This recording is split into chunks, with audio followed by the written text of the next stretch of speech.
Before we invested in United Grinding, we had numerous applications that required multiple operations. The Studer 131s that we purchased were able to combine those applications all into one machine. My name is Scott McClelland. I'm the Director of Engineering here at Paramount Die Company. Paramount Die produces carbide wire drawing dies for sizing steel wire.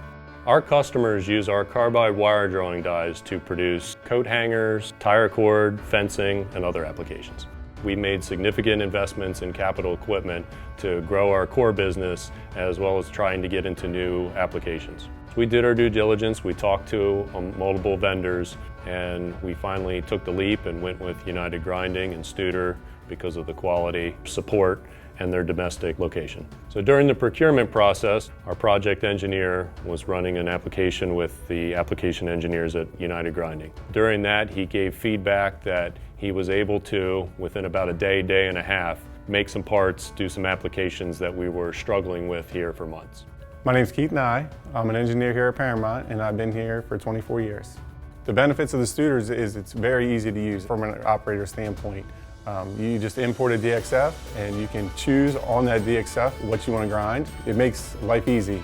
They're incredible. I mean, really, compared to our other grinders, it's night and day, and you can't go wrong with the Studer. With any machine, you could possibly have breakdowns. We run the machines 24/7, and we've had one part fail. United Grinding sent somebody out with the part next day and replaced it, and we were back up and running.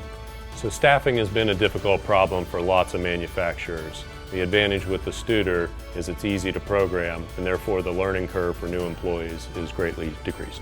What I would tell another engineer who's looking at grinding equipment is look at total cost of ownership. With equipment, more times than not, you get what you pay for.